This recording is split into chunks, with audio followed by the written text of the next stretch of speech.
Subhanallah walhamdulillah wa la ilaha illallah. Subhanallah walhamdulillah wa la ilaha illallah.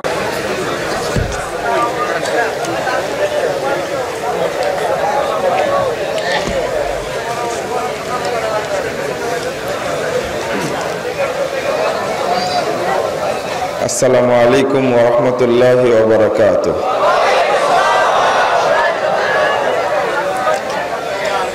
Innal hamdalillah nahmaduhu wa nasta'inuhu. Man yahdihillahu fala mudilla lahu wa man yudlil fala hadiya lahu. Wa ashhadu an la ilaha illallah wahdahu la sharika lahu. Wa ashhadu anna Muhammadan abduhu wa rasuluhu. أما بعد فأعوذ بالله من الشيطان الرجيم إنني أنا الله لا إله إلا أنا فاعبدني وأقم الصلاة لذكري وقال تعالى فويل للمصلين الذين هم عن صلاتهم ساهون الذين هم يراءون. عن أبي هريرة رضي الله عنه قال قال رسول الله صلى الله عليه وسلم أول ما يحاسب به العبد يوم القيامة الصلاة فإن صلحت صلح سائر عمله فإن فسدت فسد سائر عمله. رواه الطبراني في الأوسط بإسناد صحيح.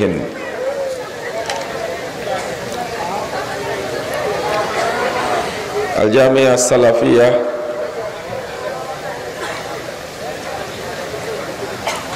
Rupganj Narayanganj কর্তৃক আয়োজিত ইসলামী সম্মেলন 2019-এর সম্মানিত সভাপতি, উপস্থিত বিদগ্ধ উলামা কেরাম, অতিথিবৃন্দ, সুধী মণ্ডলী, সামনে উপবিষ্ট শ্রদ্ধেয় মুসলিম ভ্রাতৃমণ্ডলী, আমার প্রাণপ্রিয় ছাত্র যুবক ভাইয়েরা, পর্দার আড়ালের মা ও বোনেরা, সকলকে আন্তরিক অভিনন্দন জানাচ্ছি, মোবারকবাদ জানাচ্ছি এবং আল্লাহর কাছে দোয়া করছি আল্লাহ যেন আমাদের এই সম্মেলনকে কবুল করে নেন। আমিন।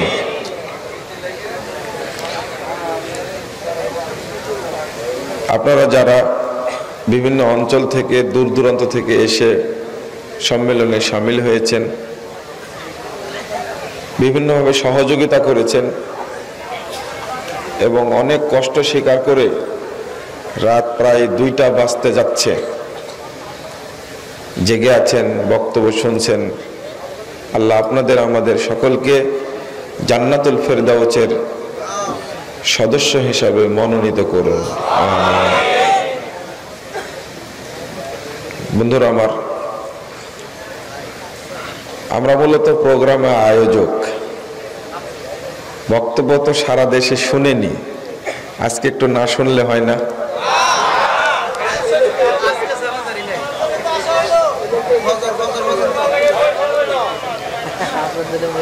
আমরা অন্য যারা অতিথি তাদেরকে সামনে দিয়ে আমরা একটু তাদেরকে এগিয়ে দিতে চাই, যে অতিথিরা আসতেন তাদেরকে সম্মান জানাই, নাহলে রাত 2টার দিকে এসে আপনাদের কি বলবো আর কি শোনাবো। আমি তো আর উস্তাদ আব্দুর রাজ্জাক বিন ইউসুফের মতো না, এক ধমকে সবাইকে জাগায় দিব।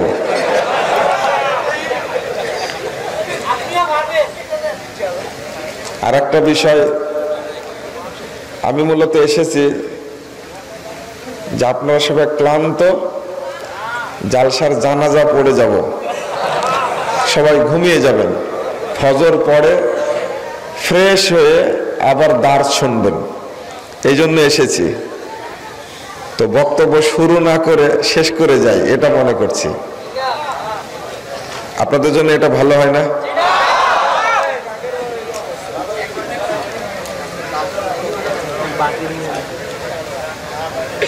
আচ্ছা, তো আপনাদের দাবি অনুযায়ী কিছু কথা বলি। যারা শুয়ে আছেন তাদেরকে ডাকার দরকার নাই, অযথা কষ্ট দিবেন না। ওনারা এখন উঠে কুল কিনারা পাবেন না যে কোথায় থেকে শুরু করেছেন আর শেষ করতে যাচ্ছে। কথা বুঝছেন? তাকবীর দিয়ে জায়গায় দিবেন আপনি, ওই লোক উঠে এদিকে একবার তাকাবে ওইদিকে একবার তাকাবে, ওর দিশাই পাবে না। বন্ধুরা আমার, আমাদের প্রতি আপনাদের অনেক ভালোবাসা আছে। আল্লাহ এই ভালোবাসা জান্নাতুল ফেরদাউস পর্যন্ত প্রলম্বিত করুন। জাল ও জয়ীফ হাদিসের কবলে রাসূল সাল্লাল্লাহু আলাইহি ওয়াসাল্লামের সালাত। আমার বন্ধুবর অত্যন্ত জ্ঞানী মানুষ আব্দুল আলিম মাদানী হাফিজাহুল্লাহ তাআলা, তো শিরোনাম যেটা বলেছেন ওইটাই আমি বললাম। তবে আমার এই নামে একটা বই লেখা আছে, নামটা একটু ভিন্ন, সরাসরি দেওয়া আছে জাল হাদিসের কবলে রাসূল সাল্লাল্লাহু আলাইহি সাল্লামের সালাত। জাল জয়ীফ ও জাল হাদিস বললাম না কেন, শুধু কেন বললাম জাল হাদিসের কবলে রাসূলুল্লাহ সাল্লাল্লাহু আলাইহি ওয়াসাল্লামের সালাত। নামটা হয় বইয়ের মৌলিক বিষয়ের উপরে। বাংলাদেশে রাসূলের সালাতকে হত্যা করেছে, রাসূলের সালাতকে তুলে দিয়েছে, উৎখাত করার মূল হাতিয়ার হলো জাল হাদিসগুলো। যদিও আরবিতে আমি বলে দিছি, জয়ীফ এবং জাল হাদিস দুইটা শব্দই উল্লেখ করেছি, এই বইটার মধ্যে আছে। কিন্তু বাঙালিদের বোঝানোর জন্য জাল হাদিসই যে রাসূলের সালাতকে শেষ করেছে, নষ্ট করেছে, সেটা বোঝানোর জন্য আমি জাল হাদিসের কবলে রাসূল সাল্লাল্লাহু আলাইহি সাল্লাম এর সালাত, এই কথাটি বলতে চেয়েছি। উপমহাদেশে জাল হাদিসের ব্যবসা এত বেশি হয়, পৃথিবীর আর অন্য কোনো দেশে কোনো বাজার নাই, এত গরম বাজার নাই যত উপমহাদেশে আছে। এতই ব্যবসা হয়, দোকানও বেশি, ব্যবসাও হয়, আর কাস্টমারও যেমন বেশি, দোকানদারও বেশি। মানে যে সমস্ত আলেম নামধারী মাযহাবী সালাতকে টিকিয়ে রাখার জন্য হাদিস জাল করেছে, এক একজন আলেমের কথা বললে আপনারা হতবাক হবেন যে তারা কি হাদিস জাল করতে পারে। সমাজ সংস্কারের যতগুলো রোগ আছে তার মধ্যে একটা রোগ, বাধা যতগুলো আছে তার মধ্যে একটা অন্যতম বাধা, যে এত বড় আলেম কি ভুল করতে পারে? বলে না এটা? এত বড় আলেম কি ভুল করতে পারে? আমি বলছি যে এত বড় আলেম কি হাদিস জাল করতে পারে? আপনার ওটা তো পরের কথা। দারুল উলুম দেওবন্দের একজন প্রভাবশালী প্রিন্সিপাল, জামিয়া মিল্লিয়া ইন্ডিয়ার একটা বিশ্ববিদ্যালয়, সেই বিশ্ববিদ্যালয়ে একটা গেট আছে, বাবু মাহমুদুল হাসান নামেই একটা গেট আছে। এত বড় আলেম, তার কবরের উপরে লেখা আছে, প্রাচীরে লেখা আছে, আমি নিজে দেখে আসছি, ইমামুল হুজ্জাহ। মানে তার এত মর্যাদা বর্ণনা করা আছে। অথচ আবু দাউদের 202 পৃষ্ঠায় 22 নম্বর লাইনে একটা হাদিস এবারত ছিল, ইশরিনা লাইলাতান, 20 রাত্রি। এই লাইলাতানের কাছে শুধু রাকাতান বসিয়ে দিয়েছে, এবার কি হলো? 20 রাকাত। আর এই কাজটা করেছেন মাহমুদুল হাসান দেওবন্দের প্রিন্সিপালের মতো এত বড় মানুষ টিকায় লিখে দিয়েছেন মূল হাদিসের অংশ, আর মূল হাদিসে লিখে দিয়েছেন জাল অংশ। তাহলে আপনারা কি বলবেন? বললাম যে দোকানদারও যেমন এক্সপার্ট, শ্রোতারাও তেমনি এক্সপার্ট, মানে কাস্টমারও এক্সপার্ট। জাল হাদিস মানার ব্যাপারে তারা যেমন প্রস্তুত, আর দোকানদাররাও জাল হাদিস তৈরির ব্যাপারে প্রস্তুত। তো এই ক্ষেত্রে আপনি কি বলবেন? আপনি কিভাবে বলবেন? ভুল করা তো আলাদা ব্যাপার, ইচ্ছা করে হাদিস জাল করা এটা তো আরো অন্য ব্যাপার। তো শুধু এইটা না, আরো অনেকগুলো বিষয় আপনারা দেখতে পাবেন কত জাল হাদিস তৈরি করেছে শুধু রফুল ইয়াদাইনকে সাইজ করার জন্য। সালাতে রফুল ইয়াদাইন এটাকে সাইজ করার জন্য যেভাবে উঠে পড়ে লেগে হাদিস জাল করেছে। আরে কাঁচা হাদিস জাল করেছে, কাঁচা হাদিস। কাঁচা বুঝেন? টাটকা, একবারে নগদ, তাজা তাজা তাজা হাদিস জাল করে মানুষের মধ্যে ছড়িয়ে দিয়েছে যে রফুল ইয়াদাইনের কোনো হাদিস এখন মানা যাবে না। অথচ এই তাজা হাদিসটা, কাঁচা নগদ টাটকা জাল হাদিসটার কোনো দলিল পৃথিবীর কোনো গ্রন্থে বর্ণিত হয়নি। মৌলিক কয়েকটা বিষয় সালাতের মধ্যে গন্ডগোল আছে, বেশি না। তার মধ্যে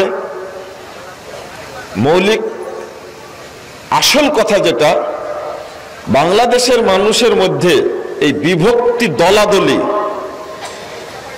আওয়ামী লীগ বিএনপি করার কারণে হয়নি, ধর্মীয় কারণে মুসলিমদের বিভক্তি হয়েছে।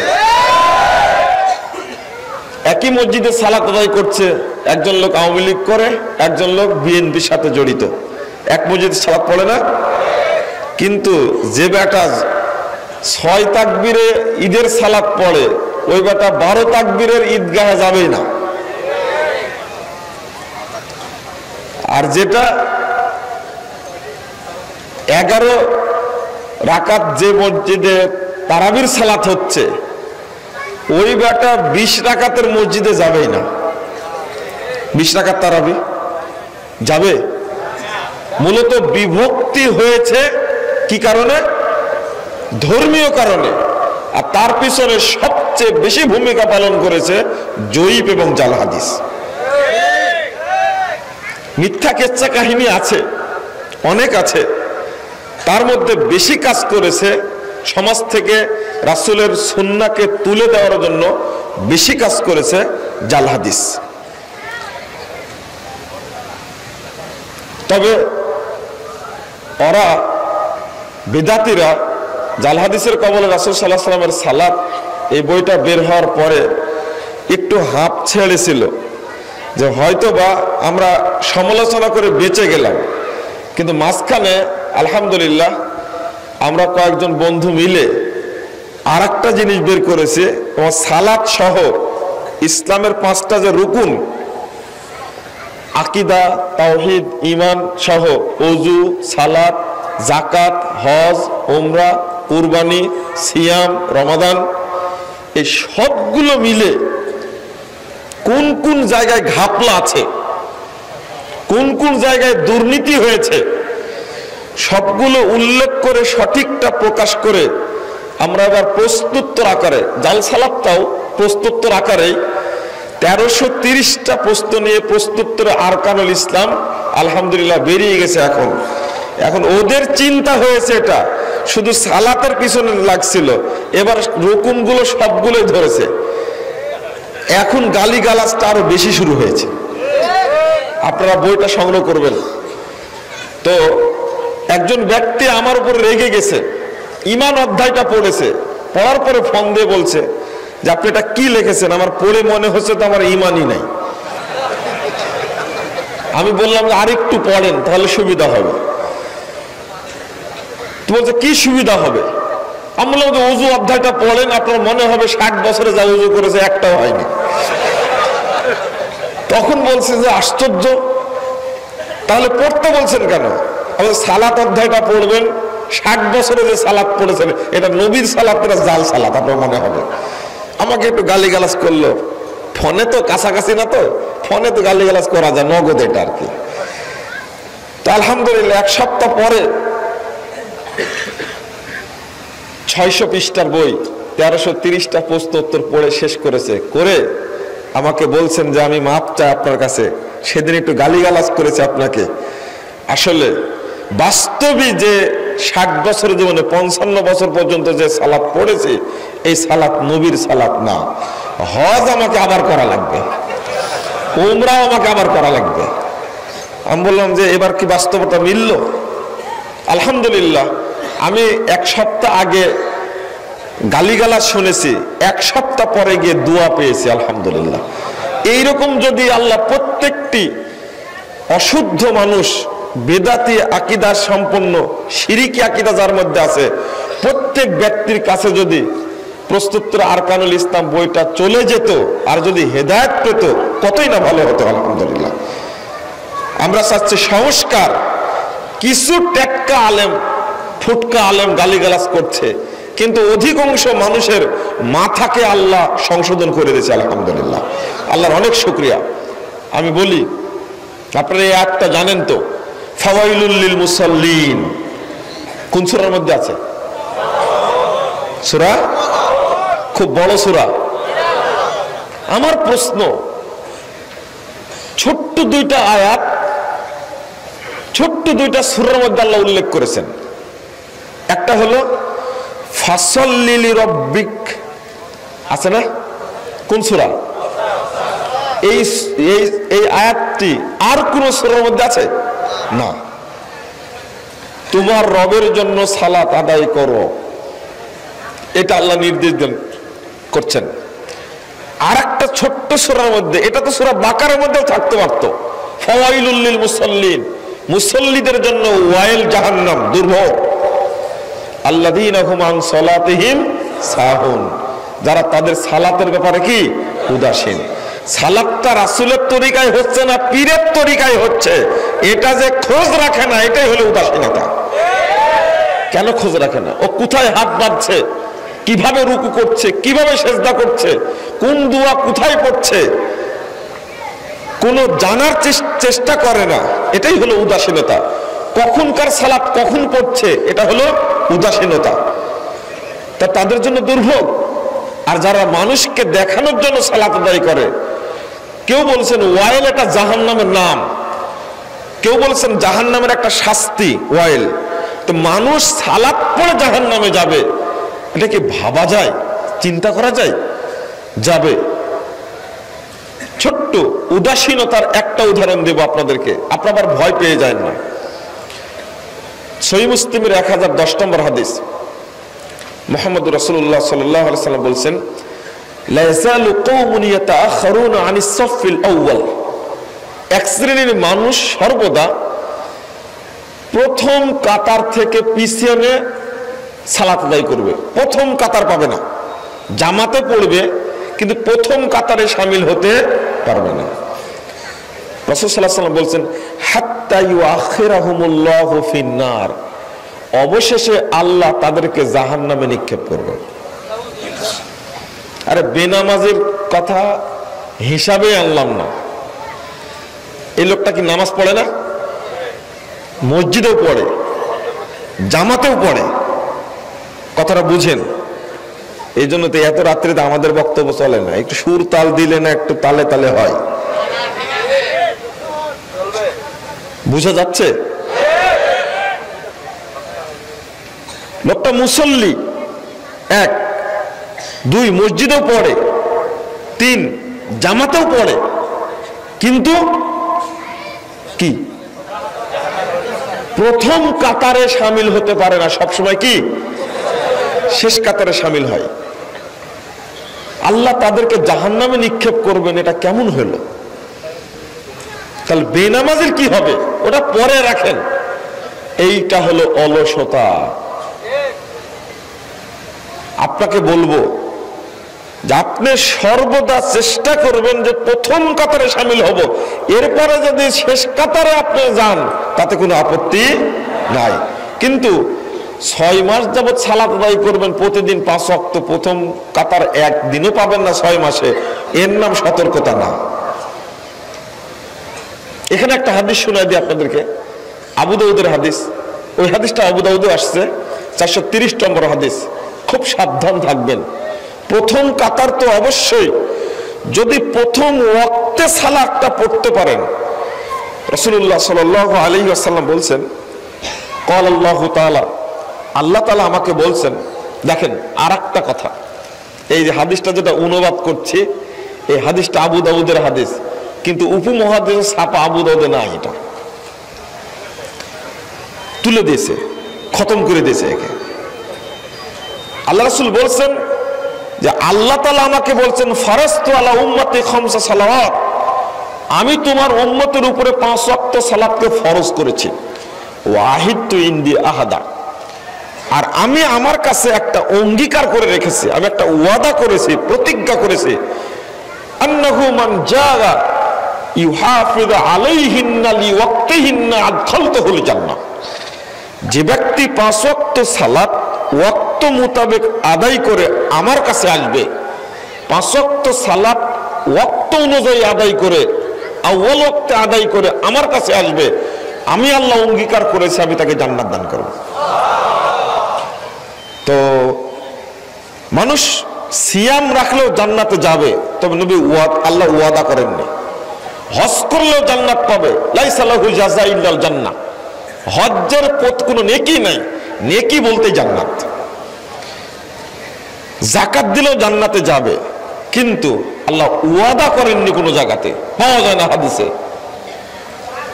কিন্তু ওয়াক্ত মোতাবেক সালাত আদায় করলে আল্লাহ তাকে জান্নাত দিবেন, এটা আল্লাহ প্রতিজ্ঞা করেছেন, ওয়াদা করেছেন। বলুন আলহামদুলিল্লাহ। আপনারা ওয়াক্ত মোতাবেক চেষ্টা করবেন তো ইনশাআল্লাহ, ইনশাআল্লাহ।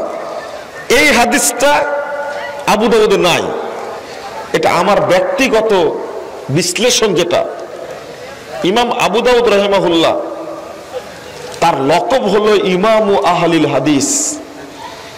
যত হাদিসের কিতাব আছে তার মধ্যে সবচেয়ে সমৃদ্ধ একটা অধ্যায়, সব হাদিস গ্রন্থ থেকে পৃথক একটা অধ্যায় ইমাম আবু দাউদ রচনা করেছেন, কিতাবুস সালাত।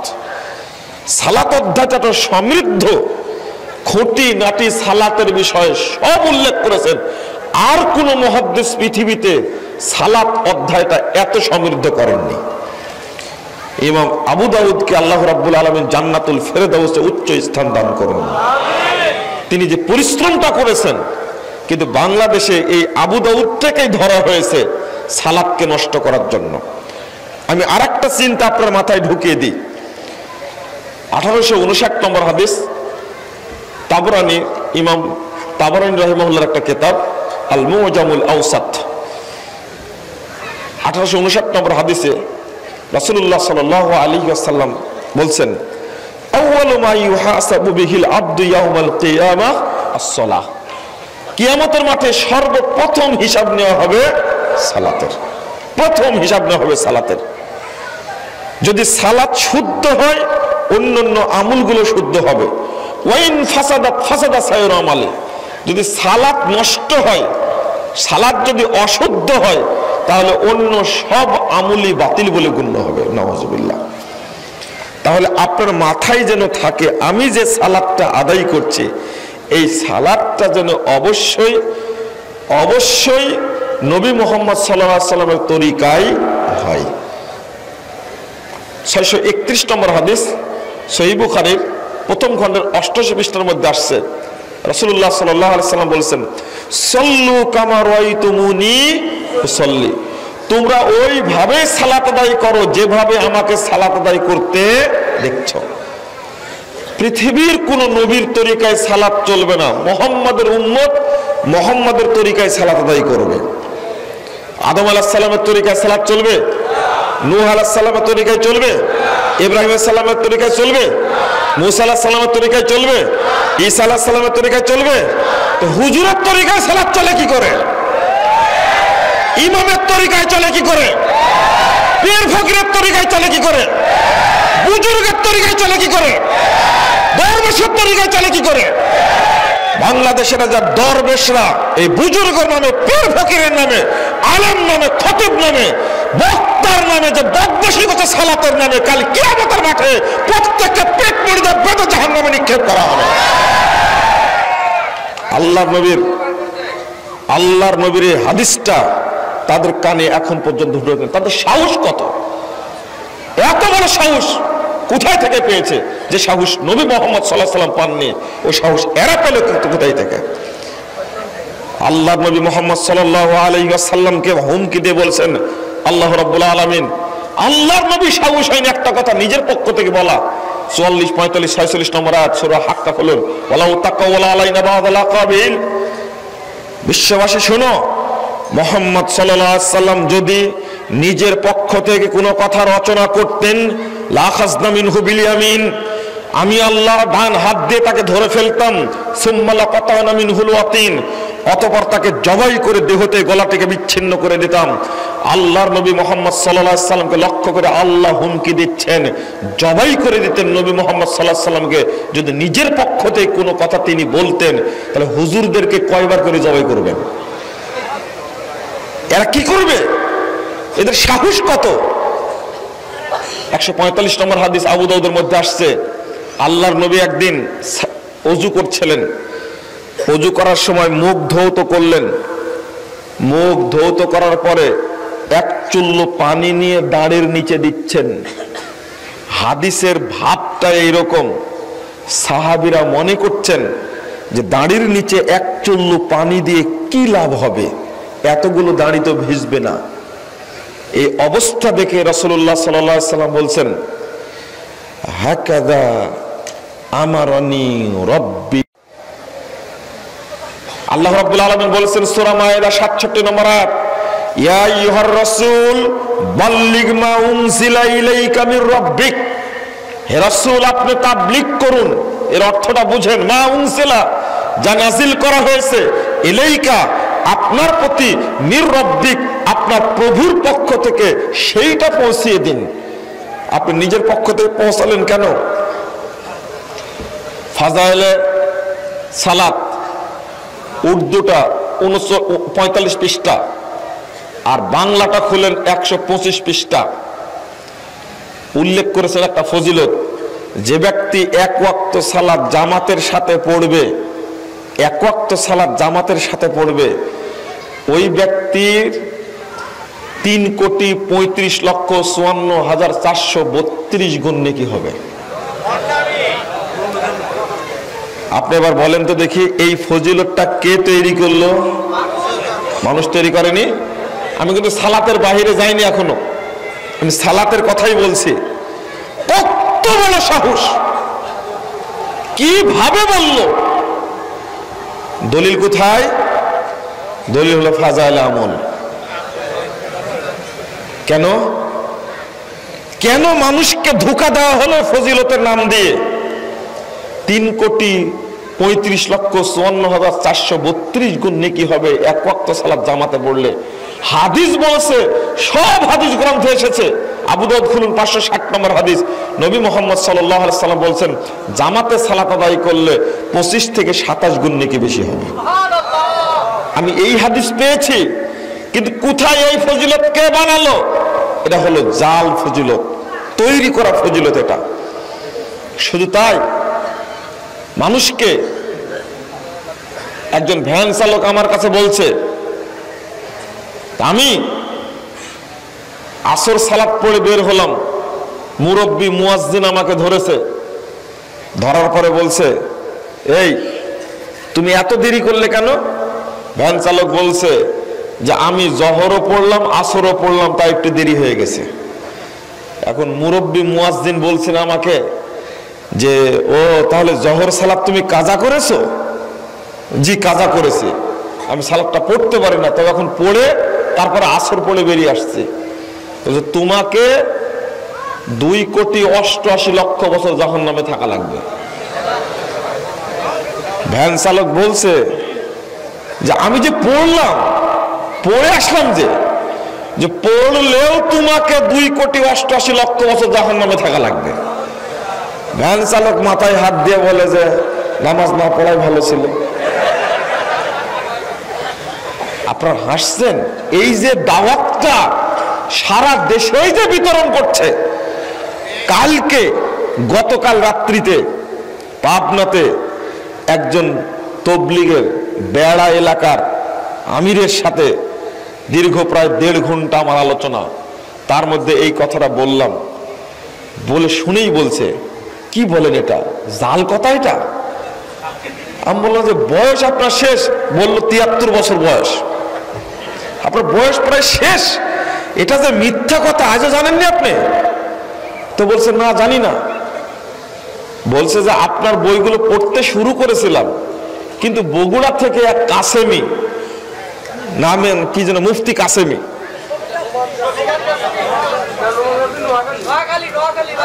না বগুড়া, এই কাসেমি এসে অনেকগুলো বই দেখায় আমাদেরকে বলল যে আমরা যে আমলগুলো করি সেগুলো হাদিসে আছে। তারপর থেকে আমি বই পড়া বন্ধ করে দিয়েছি। আমি বললাম যে এই হুজুরই আপনাকে পথভ্রষ্ট করেছে বই দেখা। আজকে আবার একটা শুনলাম, এক মাজার পূজারী আর এক মাজার পূজারীর বিরুদ্ধে লাগছে। এক ব্যাকুবের কথা বললেন না, এই যে কি নাম বললেন কিছু আগে, নোমান কাসেমি। আমি এদের নাম নিতে চাই না, বুঝছেন, আমার ঘৃণা লাগে। 288, হ্যাঁ এবার বুঝলাম, আমি আগে বুঝিনি। এই 288 এই ব্যাকুব শুনেন, ঘটনা শুনেন। আমি নারায়ণগঞ্জ একটা প্রভাবশালী স্কুল, সেখানে গিয়াসউদ্দিন স্কুল অ্যান্ড কলেজ, আমাকে এক সেমিনারে নিয়ে যাচ্ছে। আমার গাড়ি রোধ করার জন্য হুজুর নিয়ে আগে থেকে রাস্তায় রেডি। আমি বুঝতে পারিনি, কিন্তু আমার গাড়িতে একজন পরিচিত লোক বসা ছিলেন। উনি বলছেন যে রাতে আপনাকে ধরতে পারো। গাড়ি নিয়ে আগাচ্ছে, আমি তো বসে আছি, সঙ্গে সঙ্গে আমাকে দেখতে পেয়েছে। দেখতে পেয়ে এই কাছে নিয়ে গাড়ির সামনে দাঁড়াইছে। আমি ড্রাইভারকে বললাম তুমি জোরে হর্ন দিয়ে এগিয়ে যাও। তো ওদের কবল থেকে আল্লাহ রাব্বুল আলামিন আমাকে মুক্তি দিলেন, আলহামদুলিল্লাহ। তো বেঁচে গেলাম। আজকে একটা আয়াত পড়ছে কি জানেন, দেওয়ানবাগের বিরুদ্ধে বলতে গিয়ে বলছে 2 জায়গায় ভুল করেছে। ওখানে আছে ইয়াউমা ইয়াআযযু যালিমু আলা ইয়াদাইহি ইয়াকুলু ইয়া লাইতানি ইত্তাখাযতু মা'আর রাসূলি সাবিলা। ও বলছে যে ইয়া ওয়াইলাতা লাইতানি লাম আত্তাখিজ দেওয়ানবাগী খলিলা। বুঝতে পারলেন? আমি হতবাক হয়ে গেছি। আয়াতটা 2 বার পাঠ করছে, লাম আত্তাখিজ দেওয়ানবাগী খলিলা। আয়াতের মধ্যে দেওয়ানবাগী এই অপবিত্র জঘন্য শুয়োরের নামটা বসায় দিছে ওখানে। বুঝতে পারছেন? একটু চিন্তা করেছেন আপনি? আচ্ছা, দেওয়ানবাগী তো একটা মানুষের না, জানোয়ার একটাই। আমি প্রধানমন্ত্রীর কাছে অনেক আগে আবেদন করেছি, আপনি হলেন মায়ের জাতি। ফাতেমা রাদিয়াল্লাহু আনহার বিরুদ্ধে যে উক্তি করেছে, এই বদমাশকে দেশে টিকানো ঠিক না, ওকে দেশ থেকে বের করে দেওয়া উচিত, ওকে ফাঁসি দেওয়া উচিত, ওকে হত্যা করা উচিত। নবীর মুহাম্মদ সাল্লাল্লাহু আলাইহি সাল্লামের মেয়ের বিরুদ্ধে যে উক্তি করেছে, নাউজুবিল্লাহ। আমি প্রধানমন্ত্রীর কাছে আগে আবেদন করেছি, আজকে নতুন করে আবার বললাম। তো ওর বিরুদ্ধে বলতে পারে, আরো যত ইচ্ছা বলবো, কিন্তু তাই বলে কি কোরআনের আয়াতের মধ্যে ওর নাম বসায় আমাকে আয়াত পড়তে হবে? এ কত বড় গণ্ড মূর্খ আর কত বড় নিচু! কোরআন হলো আল্লাহর কালাম। আল্লাহর কালামের মধ্যে কারো কথা যোগ করা জায়েজ, এটা হারাম। এটা হারাম। কিভাবে বললো? এটা তাদের কাছে কোনো ব্যাপারই না এটা। আরে যারা হাদিস চুরি করে, জুতা চোর তো দেখেছেন, স্যান্ডেল চোর দেখেছেন, হাদিস চোর তো দেখেননি আপনারা। আপনারা কত জায়গায় দেখবেন হাদিস চোর। হাদিসের এবারও চুরি পর্যন্ত করেছে, কল্পনার বাহিরে। হতবাক! আপনাকে এই জাতিকে কি শিক্ষা দেবেন? আপনি বলে দিল 2,88,00,000 বছর জাহান্নামে থাকতে হবে। এক ওয়াক্ত সালাত যদি কাজা হয়ে যায়, সুম্মা মাদা, অতঃপর যদি মাদা আবার যদি পড়ে নাই, তবুও তাকে জাহান্নামে থাকতে হবে 2,88,00,000 বছর। এটা ফাজাইল আমুল নামাজ অংশের উর্দু বই 39 পৃষ্ঠায়, বাংলা বই 116 পৃষ্ঠার মধ্যে আপনি পাবেন এটা। তো বলছিলাম যেটা, আল্লাহর নবী মুহাম্মদ সাল্লাল্লাহু আলাইহি ওয়াসাল্লাম হাদিসটা বললেন, আল্লাহ কত রহম করেছেন বান্দার উপরে। কেউ যদি ঘুমিয়ে যায়, কেউ যদি সালাত ভুলে যায়, 1600 নম্বর হাদিস খুলুন, 1592 নম্বর হাদিসটা খুলুন, মুসলিমের মধ্যে আসছে। আল্লাহ রাসূল বলছেন, মান নামা আও নাসিয়া ফালিয়ুসাল্লিহা ইযা যাকারাহা ফাইন্নাহা কাফারাতুহা। কেউ যদি সালাত ভুলে যায় বা ঘুমিয়ে থাকে, ওই ব্যক্তি যেন আবার যখন জাগবে ঘুম থেকে বা যখন মনে হবে তখনই যেন সালাতটা পড়ে নেয়, এটাই তার জন্য কাফারা। বলুন আলহামদুলিল্লাহ। আল্লাহ বান্দার উপরে কত রহম করেছেন, অথচ একটা মিথ্যা কথা উল্লেখ করে, ডাহা মিথ্যা কথা, একবারে গাঁজাখড়ি কথা একবারে উল্লেখ করে বলছে 2,88,00,000 বছর জাহান্নামে থাকতে হবে। এটা কি সহ্য করা যায়? এগুলো বলেন দেখি, কেমনে বলবেন এটা? এরপরেও একটা ঘাপলা আছে এখানে। বাংলায় অনুবাদ করতে গিয়ে কথা লেখেনি, কিন্তু জাকারিয়া সাহেব ঠিকই লিখে দিয়েছেন। জাকারিয়া সাহেব নিজে লিখতে গিয়ে লিখছেন, এই কথা উল্লেখ করার পরে, লাম আজিদহু ফিমা ইনদি মিন কুতুবিল হাদিস, আমার নিকটে যত হাদিসের গ্রন্থ আছে এই হাদিস গ্রন্থের মধ্যে এই হাদিস আমি পাইনি। তো লিখলেন কেন আপনি?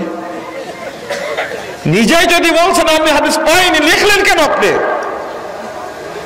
আমার কড়া কথা শুনে আপনারা হয়তো একটু অসন্তুষ্ট হচ্ছেন। আপনারা অসন্তুষ্ট হলে আমার যায় আসে না। আমাকে সন্তুষ্ট করতে হবে আল্লাহকে। আপনার অসন্তুষ্ট হলে আমার যায় আসে না। নবীর বিরুদ্ধে এরকম ডাহা মিথ্যা কথা বলবে আর তাকে আমি বিড়ালের মতো আদর করবে, এটা হতেই পারে না। এটা আহলে হাদিসদের স্বভাব না। এটা কিভাবে হয়? এটা তুমি জেনে মিথ্যা কথা বলছো নবীর নামে, তোমার সাহস কত? তুমি কেন বানালে এগুলো? এই সমস্ত সালাতের নামে তৈরি করলে কিভাবে? এই সাহসটা কে দিল তোমাকে? আল্লাহ নবী মুহাম্মদ সাল্লাল্লাহু আলাইহি সাল্লাম আসরের সালাত, মাগরিবের সালাত, এশার সালাত, এই 3 সালাতই মাগরিবের পরে ধারাবাহিকভাবে আদায় করেছেন। সহিহ বুখারীর 596 নম্বর হাদিস, 598 নম্বর হাদিসটা আপনি খুলুন, আপনি সেখানে পাবেন। 238 পৃষ্ঠা খুলুন, সহিহ মুসলিমের প্রথম খণ্ডের মধ্যে আসছে, মুহাম্মদুর রাসূলুল্লাহ সাল্লাল্লাহু আলাইহি ওয়াসাল্লাম একদিন ফজরের সালাত আদায় করেন, সূর্য প্রায় 10টা, 10:30, 11টা বাজার পরে পড়েছেন। তাহলে আল্লাহর নবী এবং এই সাহাবীরা কতদিন থাকবে জাহান্নামে? আরে কথা বললেও তো হিসাব নিকাশ করে বলা উচিত। আপনারা দুঃখিত হবেন, আমি কেন বলেছি জাল হাদিসের কবল রাসূল সাল্লাল্লাহু আলাইহি ওয়াসাল্লামের সালাত কেন বললাম? কুলুপ নিয়ার যে হাদিসটা তৈরি করেছে এটা জাল। কুলুপ নিয়া যে আছে না, এটাও জাল, জাল কথা। আমি কেন বলবো না? প্রত্যেক অঙ্গ ধোয়ার সময় দোয়া পড়তে হবে, এটা জাল। ওযুর সময় দোয়া পড়তে হবে, বিসমিল্লাহির রহমানির রহিম, আল ইসলামু হাক্কুন আল কুফরু বাতিল আল ঈমানু নূরুন ওয়াল কুফরু যুলমাতুন, এটা জাল কথা। এবার ডাহা মিথ্যা কথা একটা। যখন আমি দাঁড়াবো সালাতে তখন নায়াতু পড়বো, এটা একটা জাল কথা। আপনি কোনটা নেবেন? আজানের দুয়ার মধ্যে ওয়ার দারাজাত রাফিয়া ওয়ারযুকনা শাফাআত ইয়াউমাল কিয়ামা, এটা কি? জাল। ফজরের সালাতে আসসালাতু খায়রুম মিনান নাওম, এর জবাবে কি বলবো? সাদ্দাকতা ওয়া বারারতা, এটা মিথ্যা কথা, জাল। এটা আমি এমনি নাম দিয়েছি জাল হাদিসের কবর রাসূল সাল্লাল্লাহু আলাইহি ওয়াসাল্লাম সালাত, আমার শখ লাগছে নাকি? শুধু তাই, হাদিস জাল করার পটু তারা। ঘটনা, মিথ্যা ঘটনা তো আছে, কিন্তু হাদিস জাল করার এত বড় সাহস। আবু দাউদের 110 পৃষ্ঠা খুলেন আপনি, ভারতীয় ছাপা আবু দাউদের মধ্যে কত কৌশল করেছে। ইমাম আবু দাউদ রাহিমাহুল্লাহ হাত বাঁধার হাদিস উল্লেখ করেছেন 4টা, 3টা নাভির নিচে আর একটা বুকের উপরে। এই 4টা হাদিসের একটাও আবু দাউদের মধ্যে নাই, একটাও নাই। কারণ 3টা নাভির নিচে হাত বাঁধার এই হাদিসকে ইমাম আবু দাউদ উল্লেখ করে তিনি নিজেই জয়ীফ বলেছেন। বুকের উপরে হাত বাঁধার হাদিসটা সম্পর্কে কোনো মন্তব্য করেননি। তাহলে তার দৃষ্টিতে কি বুকের উপরে হাত বাঁধার হাদিস কি সহিহ, আর নাভির নিচে হাত বাঁধার হাদিস কি জয়ীফ, তিনি নিজেই বলে গেছেন।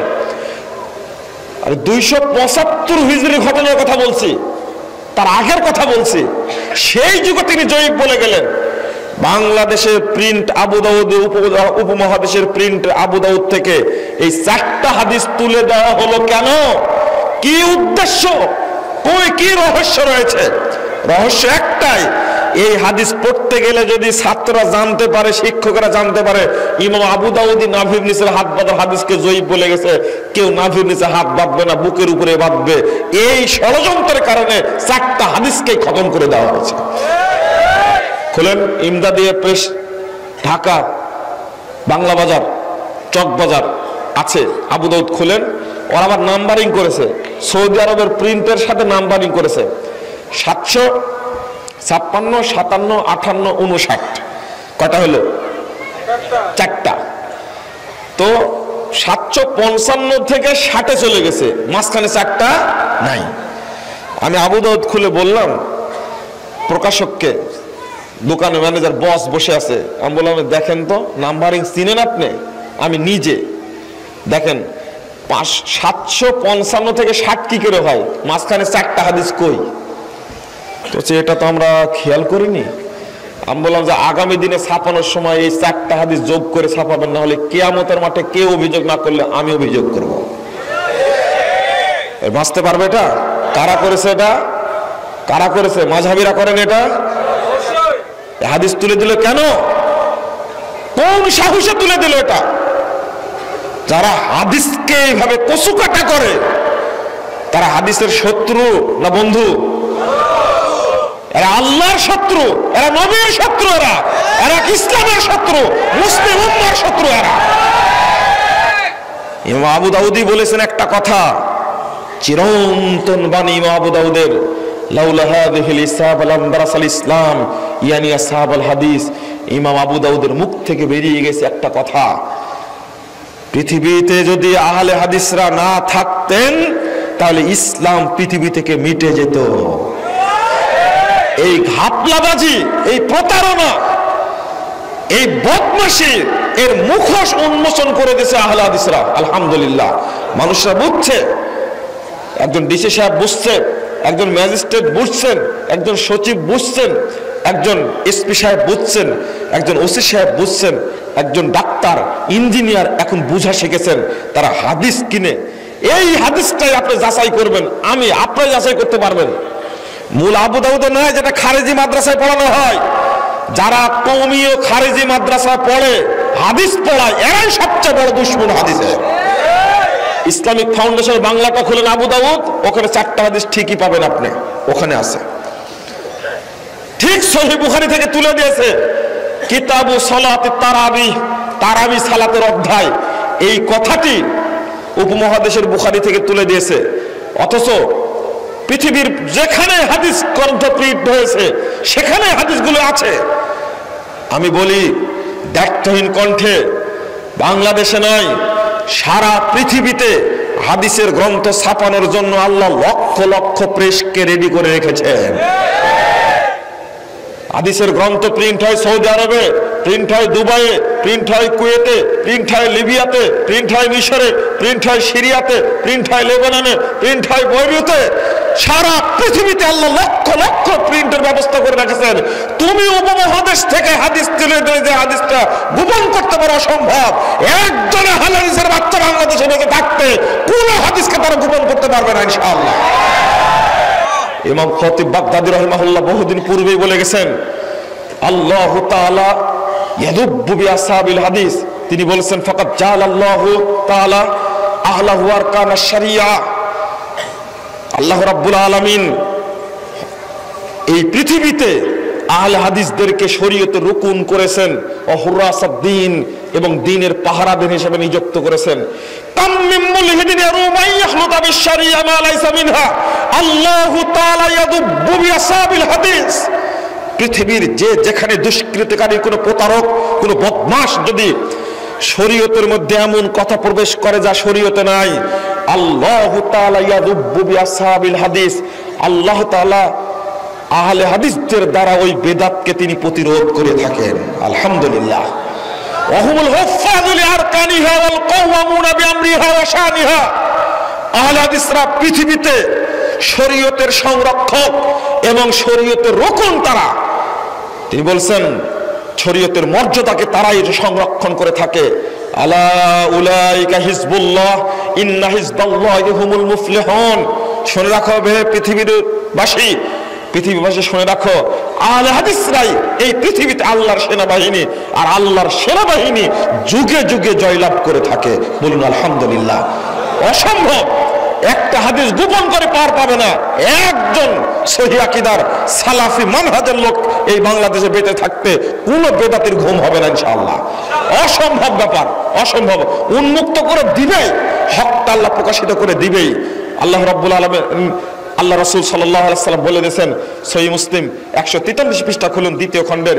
আল্লাহ রাসূল বলছেন, লা তাযালু তাইফাতু মিন উম্মতি যাহিরুল হক লা ইয়াদুররুহুম মান খাযালাহুম হাত্তা ইয়াতি আমরুল্লাহুম কাযালিক। সর্বদা একটি দল হকের উপরে বিজয়ী থাকবে, বিরোধীরা তাদের কোনো ক্ষতি করতে পারবে না।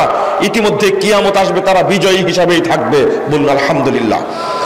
বন্ধুরা আমার, কথা বেড়ে যাবে, আমি সংক্ষেপে নিয়ে আসছি। রফুল আয়াদান সম্পর্কে একটু শুনেন।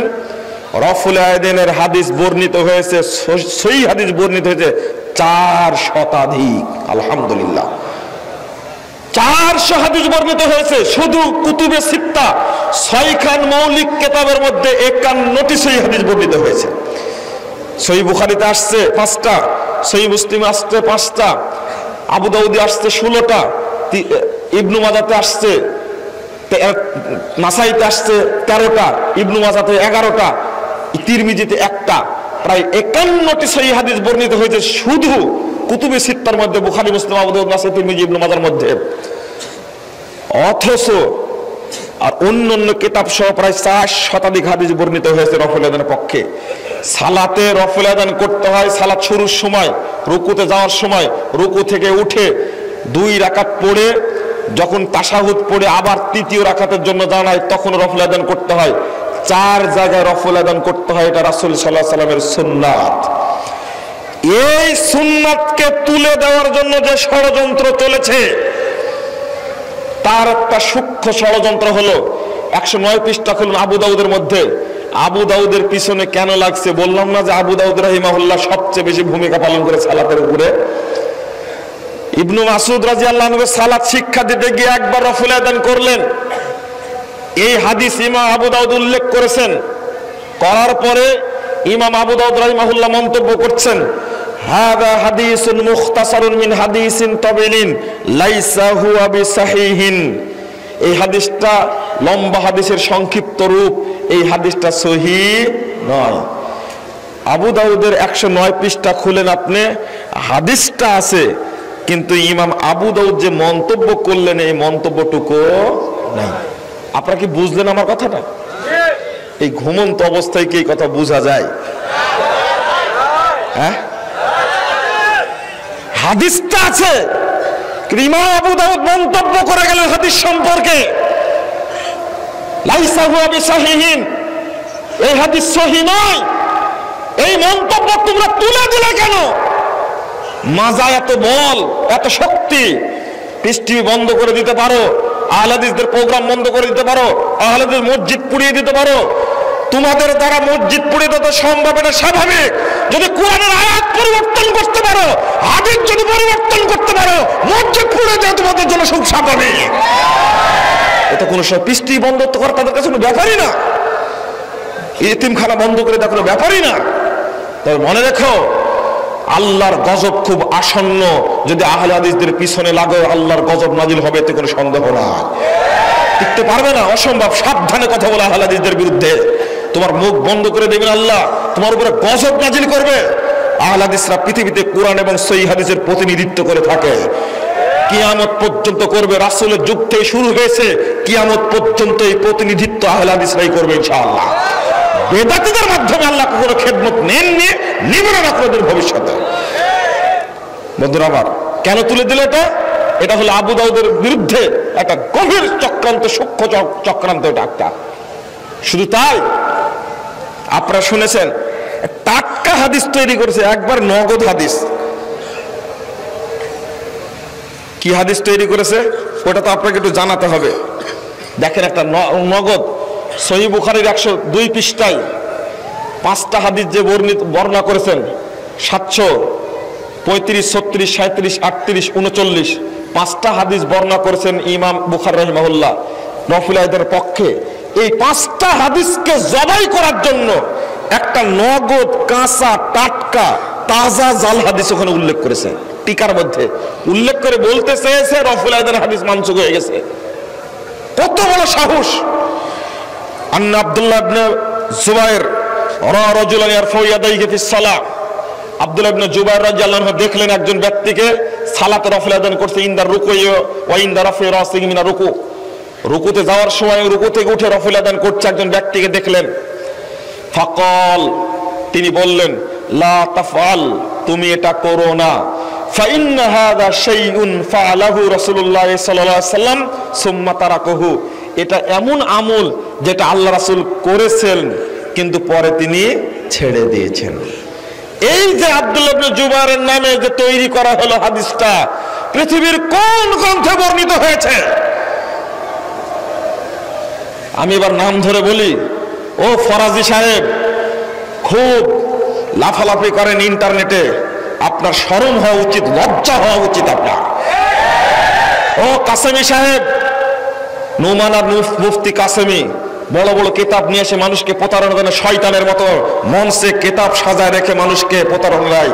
শয়তান দারুন নাদিয়াতে ঢুকে আবু জাহেলদেরকে প্রতারণা দিয়েছিল জুব্বা পরে, আর বর্তমান যুগের শয়তান মিথ্যা বড় বড় কিতাব নিয়ে এসে জাতিকে ধোঁকা দিচ্ছে শয়তানের মতো।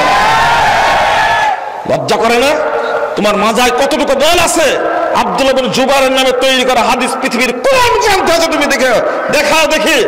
আমাকে বলা লাগবে না, তুমি টিভি চ্যানেলে বলো, পত্রিকায় প্রকাশ করো, বইয়ে প্রকাশ করো, তোমার মাজায় কতটুকু। তুমি যদি পুরুষ হয়ে থাকো, তুমি যদি মুসলমানের বাচ্চা হয়ে থাকো, নবীর নামে জাল হাদিস তৈরি করেছো, পৃথিবীর কোন হাদিস গ্রন্থে বর্ণিত হয়েছে না তুমি আগে দেখিয়ে দাও। তুমি কেন বললে এটা?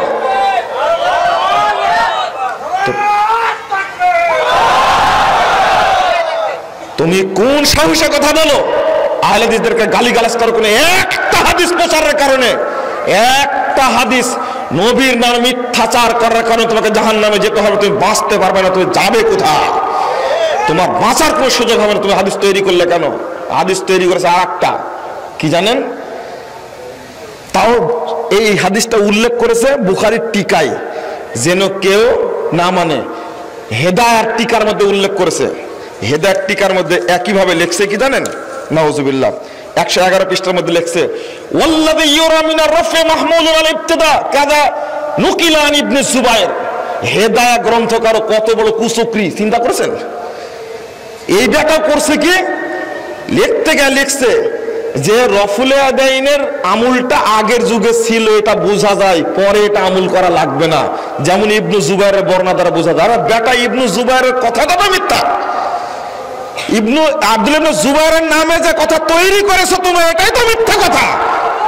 আর মিথ্যা কথা যারা দলিল দিচ্ছে তারা আবার ওঠা আর একটা কথা বলে, সাহাবীদের উপরে মিথ্যা অপবাদ বলে। আর নবীর যুগে সাহাবেরা গোপনে বগলে পুতুল রাখতো, তাই রফুল আদান করতে বলেছেন। আমরা যেহেতু বগলে পুতুল রাখি না, আর রফুল আদান করা লাগবে না। এই নোংরা জঘন্য জাজন্য মিথ্যা কথা, সাহাবীদের উপরে মিথ্যা অপবাদ পৃথিবীর কোন গ্রন্থে বর্ণিত হয়েছে? কোন হাদিসের গ্রন্থে নাই, কোন ইতিহাসের গ্রন্থে নাই, কোন বালাগাতের গ্রন্থে নাই, কোন ইলমুর রিজাল গ্রন্থে নাই, কোন মানতিকের গ্রন্থে নাই, কোন গ্রন্থেই বর্ণিত হয়নি। এই টাটকা কথা শুধু বাংলাদেশে চালু করে রেখেছে, শুধু রফুল আদানের হাদিসকে হত্যা করার জন্য।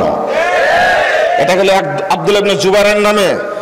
আর একটা শুনেন, আব্দুল্লাহ ইবনে আব্বাস রাদিয়াল্লাহু আনহু নামে। আন ইবনে আব্বাসিন قال كان رسول الله صلى الله عليه وسلم يرفع يديه كلما ركع وكلما رفع ثم صار الى افتتاح الصلاه وترك ما سوى ذلك। আব্দুল্লাহ ইবনে আব্বাস বলছেন রাসূল সাল্লাল্লাহু আলাইহি ওয়াসাল্লাম রাফুল আযান করতেন, যখন রুকু করতেন, যখন রুকু থেকে উঠতেন, অতঃপর তিনি শুধু সালাত শুরুর সময় রাফুল আযান করতেন, বাকিগুলো বর্জন করেছেন। আব্দুল্লাহ ইবনে আব্বাসের নামে এটা একটা টাটকা মিথ্যা বর্ণনা, কোনো দলিল নাই। আরেকটা আব্দুল্লাহ ইবনে মাসউদের রাদিয়াল্লাহু আনহু সম্পর্কে বর্ণিত হয়েছে। আর ইবনে মাসউদিন রাদিয়াল্লাহু আনহু আন্নাহু قال রাফা রাসূলুল্লাহ সাল্লাল্লাহু আলাইহি ওয়াসাল্লাম ফারাফানা ওয়া তারাকা ফাতারাকনা। এই দেখেন আরেকটা, এই যেগুলো বলছে, আরে ভাই জাল হাদিস থাকলে তো বলবো যে অমুক কিতাবে আছে, দেখে নিন আপনারা। এদের কোনো কিতাবেই নাই, বুঝেন না আপনারা? এতে কোনো কিতাবেই নাই, আমি বলবো কোথায় থেকে? ইবনে মাসউদ রাদিয়াল্লাহু আনহু বলছেন রাসূল সাল্লাল্লাহু আলাইহি ওয়াসাল্লাম রাফুল আযান করতেন, ফারাফানা আমরা রাফুল আযান করেছি, ফাতারাকা ওয়া তারাকা ফাতারাকনা তিনি ছেড়ে দিয়েছেন, আমরাও ছেড়ে দিয়েছি। এরা আব্দুল্লাহ ইবনে মাসউদের নামে, আব্দুল্লাহ ইবনে আব্বাসের নামে, আব্দুল্লাহ ইবনে জুবাইরের নামে, আব্দুল্লাহ ইবনে মাসউদ, আব্দুল্লাহ ইবনে আব্বাসের নামে একটা টাটকা জাল হাদিস আরেকটা শুনেন। আর ইবনে আব্বাস আন্নাহু قال ইবনে আব্বাস রাদিয়াল্লাহু আনহু বলছেন আল আশারাতুল লাযিনা শাহিদা লাহুমুন নবী সাল্লাল্লাহু আলাইহি ওয়াসাল্লাম আল জান্নাহ, নবী মুহাম্মদ সাল্লাল্লাহু আলাইহি ওয়াসাল্লাম জান্নাতের যে 10 জন সাহাবীর সুসংবাদ দিয়েছিলেন, মা কানু ইয়ারফাউনা আইদিহিম ইল্লা ফি ইফতিতাহিস সালাহ, তারা কেউ রাফুল আযান করতেন না, শুধু সালাত শুরুর সময় করতেন। নাউজুবিল্লাহ। আশারায়ে মুবাশশারা কেউ রাফুল আযান করতেন না। এই কাঁচা জাল হাদিসগুলো তৈরি করেছে। আপনাকে কোনটা শোনাবো? সালাতে ইমামের পিছনে সূরা ফাতিহা পড়তে হবে না হবে না? সূরা ফাতিহা পড়তে হবে। রাসূল সাল্লাল্লাহু আলাইহি ওয়াসাল্লাম বলেছেন 756 নম্বর হাদিস সহিহ বুখারীর মধ্যে আসছে, লা সালাতা লিমান লাম ইয়াকরা বিফাতিহাতিল কিতাব, যে ব্যক্তি সূরা ফাতিহা পড়ে না তার সালাত। আমরা কখনো চাই না মুসলমানরা তারা সূরা ফাতিহা পাঠ করুক সালাতে, এটা চাই না তারা। এদেরই ষড়যন্ত্র। ওরা পথভ্রষ্ট হয়েছে, মাগজুব, অভিশপ্ত হয়েছে, কিন্তু মুসলিমরা বলছে ইহদিনাস সিরাতাল মুস্তাকিম। কি চমৎকার কথা! আল্লাহ তুমি আমাকে সহজ সরল পথ দেখাও, সিরাতাল্লাযীনা আনআমতা আলাইহিম। এই কথাটি বললে ইহুদি খ্রিস্টানরা সহ্য করতে পারে না। তাদেরই চক্রান্ত, তাদেরই ষড়যন্ত্র এটা। সারা বাংলাদেশে, উপমহাদেশে সালাত আদায় করা হয়, একজন ইমাম তার পিছনে 5 লক্ষ 6 লক্ষ মানুষ সালাত আদায় করছে, কেউ সূরা ফাতিহা পড়ে না। এর চেয়ে বড় গুমরাহি আর কি হতে পারে? কেন তৈরি হলো? জাল হাদিসের কারণে তৈরি হয়েছে। আপনি আপনাদের সামনে যদি এইভাবে একটার পর একটা বলতে থাকি, আপনারা বিরক্ত হবেন। আরেকটু বলতেই হয়, না বললে তো চলে না। দেখবেন কিভাবে মানুষকে প্রতারণা দেওয়া হয়েছে।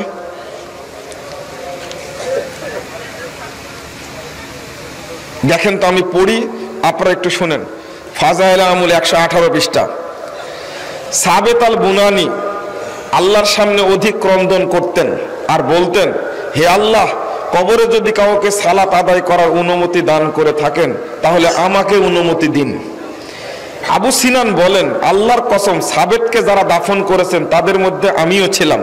দাফনের সময় কবরের একটি ইট পড়ে গেল, আমি দেখতে পেলাম তিনি দাঁড়িয়ে সালাত আদায় করছেন। তার কন্যাকে জিজ্ঞেস করা হলে বলেন, আব্বা 50 বছর যাবত রাত্রি জাগরণ করেছেন এবং উক্ত দোয়া করেছেন। দেখেন, কবরেও সালাত আদায় চলে। এখানে নাউজুবিল্লাহ পড়লেন কেন আগেই? আরেকটু পরে পড়েন নাউজুবিল্লাহ। আরেকটা দেখেন, 153 পৃষ্ঠা। শায়েখ আব্দুল ওয়াহিদ রাহিমাহুল্লাহ ছিলেন বিখ্যাত বুজুর্গের একজন। তিনি বলেন, আমার একবার খুব ঘুমের চাপ হলো, ফলে রাত্রের নিয়মিত তাসবিহগুলো পড়তে ছুটে গেল। তখন স্বপ্নে আমি সবুজ রেশমি পোশাক পরিহিতা এক অপূর্ব সুন্দরী যুবতীকে দেখলাম। তার পায়ের জুতাগুলো পর্যন্ত তাসবিহ পাঠ করছে। সে আমাকে উদ্দেশ্য করে বলছে, তুমি আমাকে পাওয়ার চেষ্টা করো, আমি তোমাকে পাওয়ার চেষ্টা করছি। অতঃপর সে কয়েকটি প্রেমমূলক কবিতা পাঠ করলো। এই স্বপ্ন দেখে আমি প্রতিজ্ঞা করলাম রাত্রে আর কখনো ঘুমাবো না। অতঃপর তিনি দীর্ঘ 40 বছর পর্যন্ত এশার ওযু দিয়ে ফজরের সালাত আদায় করেন। জনৈক বুজুর্গ বলেন, এক রাত্রে গভীর ঘুমের কারণে আমি জেগে থাকতে পারলাম না, ঘুমিয়ে পড়লাম। স্বপ্নে এক অপূর্ব সুন্দরী মেয়েকে দেখলাম। এমন মেয়ে আমি কখনো জীবনে দেখিনি। তার দেহ থেকে তীব্র সুগন্ধি ছড়াচ্ছে, এমন সুগন্ধি আমি কখনো অনুভব করিনি। সে আমাকে একটি কাগজের টুকরা দিল, তাতে কবিতার 3টি চরণ লেখা ছিল, যেমন তুমি নিদ্রার স্বাদে বিভোর হয়ে জান্নাতের বালাখানা সমূহ ভুলে গেছো, যেখানে তোমাকে চিরজীবন থাকতে হবে, যেখানে কখনো মৃত্যু আসবে না। তুমি ঘুম থেকে উঠো, কোরআন তেলাওয়াত করো। তাহাজ্জুদ সালাতে কোরআন তেলাওয়াত করা ঘুম হতে অনেক উত্তম। তিনি বলেন, এই ঘটনার পর হতে আমার কখনো ঘুম আসে না, কবিতাগুলো স্মরণ হয় আর ঘুম বিদরিত হয়। কি চমৎকার সুন্দরী মেয়েদের কাহিনী শোনায় মানুষকে মুসল্লি বানানো। এত চমৎকার দেখছেন? এগুলো সব ফাজাইল আমলের মধ্যে আছে। বন্ধুরা আমার, আরেকটা জিনিস আপনারা আশ্চর্য হবেন। ইমাম আবু হানিফা সম্পর্কে বলা হয় যে কথাটা, তিনি দীর্ঘ 30 বছর, দীর্ঘ 40 বছর, দীর্ঘ 50 বছর যাবত এশার সালাতের ওযু দ্বারা ফজরের সালাত আদায় করেছেন। এ লোকটা কি মানুষ ছিলেন না? মানুষ ছিলেন তো। ইমাম আবু হানিফা সম্পর্কে বলা হয়েছে এক টানা 55 বছর রোজা রাখছেন, একটাও ভাঙেননি। আপনি পৃথিবীর কোন নবী সম্পর্কে এই কথা শুনেছেন? শুনেছেন? তিনি কাবা ঘরে সর্বশেষ কোরআন তেলাওয়াত করেন, 1000 বার খতম করেন। আমি যে কথাটা বলার জন্য এসেছি সেটা হলো, তিনি শেষ 2 রাকাত সালাত আদায় করেন। 1 রাকাত সালাত আদায় করেন এক পা তুলে, এক পা উঁচু করে আরেক পায়ের উপরে দাঁড়িয়ে সালাত আদায় করেন। এক পায়ের উপরে একবার কোরআন খতম দেন 1 রাকাতে, আর দ্বিতীয় রাকাতে আরেক পা তুলে আরেকবার কোরআন খতম দেন। তিনি 99 বার আল্লাহকে স্বপ্ন দেখেছেন। আচ্ছা, একজন ব্যক্তি সম্পর্কে মানুষকে সালাতের প্রতি আগ্রহী করব, কিন্তু এই সমস্ত ডাহা মিথ্যা কথা বলে, কি এই জাল কথা বলে। আর একটা লম্বা কাহিনী আছে, ওইটা আমি বলতে যাচ্ছি না, আমি আপনাদেরকে, না ওটা বললে অনেক বড় হয়ে যাবে।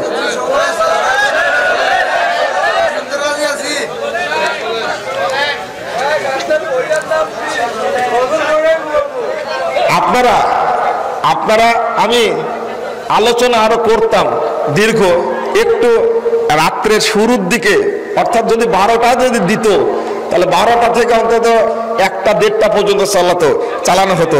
কিন্তু ইতিমধ্যে 3টা বেজে গেছে। বন্ধুরা আমার, আপনারা জিদ করবেন না, জিদ করবেন না আপনারা, না আপনারা একটু রেস্ট নেন। রেস্ট নেওয়ার পরে, না 2 ঘন্টা টাইম আছে, এখনো 2 ঘন্টা টাইম আছে, আপনারা রেস্ট নেন, আলোচনা শুনতে পাবেন।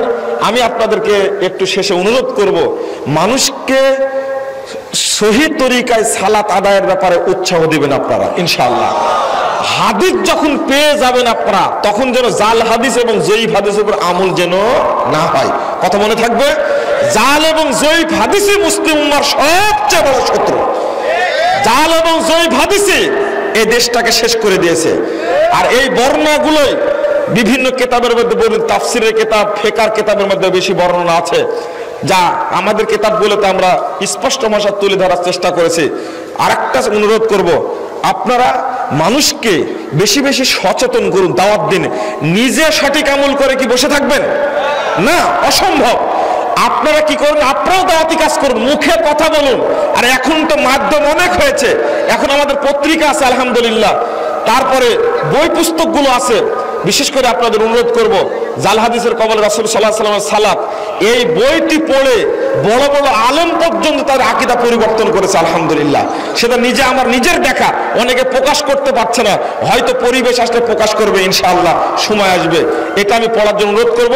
আর আরেকটা, এই যে আমার হাতে দেখছেন প্রস্তুতর আরকানুল ইসলাম, এই বইটা প্রত্যেককে আমি সংগ্রহ করার জন্য বিনীত অনুরোধ জানাচ্ছি। এই মঞ্চগুলো, এই প্যান্ডেলগুলো, বইয়ের লাইব্রেরিগুলোতে পাওয়া যাবে ইনশাল্লাহ। আপনারা বইটি সংগ্রহ করবেন। 1330টা প্রশ্নোত্তর আছে। এই যে মোবাইলে প্রশ্ন করে বিরক্ত করেন আপনারা, আর বিরক্ত করা লাগবে না। আলহামদুলিল্লাহ, বাংলাদেশের প্রেক্ষাপট অনুযায়ী আমরা কোরআন এবং সহিহ সুন্নাহর দাওয়াত দিয়ে যাচ্ছি। আল্লাহ যেন দাওয়াতকে অব্যাহত রাখেন, আল্লাহুম্মা আমিন। আল্লাহ যেন আমাদের সবাইকে কবুল করেন, আল্লাহুম্মা আমিন।